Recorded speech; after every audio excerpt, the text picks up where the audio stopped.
Well, seo páiriste chun dámh, tá se faoi bhain na man borach an seo na sléibhte is ísle sna bannaí borfa an seo mar a dermid héin.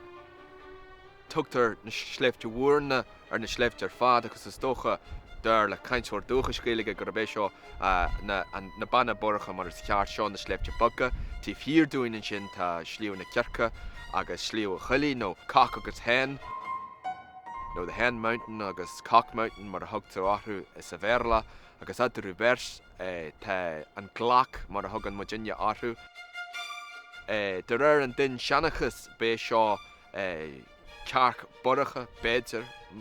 agus ar náithe sin an tainnim as na banna borcha cé nar a bhaine mé sin a charbí ach deirí an mitas sin an míhiiscin sin tríd na bliantaí. Céan fá a bhfuil slíú na cearcha agus slíú a chuilí áthú. Dar le Reinsteine go munan se leis an Ciarán a bhíú coitinta trád a rósatíomh seo tíre ach nach bhfuil le fechail le fada cé, well, beidir go bhfuil se annacha a nach í sé mar a deithe ach dar lomsa agus rugú is tugu muise a bhasta náti seo go munan se díra leis an chomh atá áthú an chomh is clúte táthú mas maiile me hesan tú sa náti cheart sa fáiste.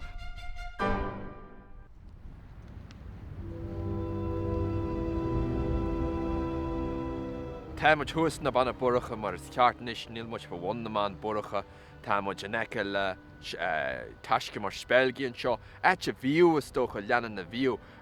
mór búlaíochta uair a bhhain an tíal sin ará gur tháinig scológaí an seo le lena tairí lena go deanamhaithe lena dealaí gur thug siad bothain an seo as món nó as cloch agus gur bhair siad an seo le lena tairí agus mar sin hon úsáid bhainte sin néan seo tugu leanan na rí an seo mar bhí sé siar an asci tharó áthúíon chís éic le dainnear bí hon anna bhí a bheith acu thuas an seo agus is féidir a aitheann seo na sléibhtí thart an seo slemiscin an seo slíú a nimime an seo sin sleamach tíobh dúinn an seo agus ar náithe cé nach déigi lin é a eiceil mar dhealar an ceáinniu tá drim lí tíobh dúinn an sin nuis sé Pigeon Rock Mountain thugtar a sin a méarla.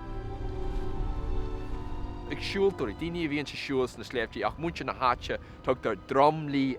in san bhéarla chomh. Tugtar Pigeon Rock Mountain ar an áhar go bhfuil carrick ar an tíobh eile ar an carrick na golam. Innim sin heis spréo má agus úsáid sa réad don slíú ar fád inis. Well, is minic a bhíonn daoine a siúls na sléibhte seo agus céim admhail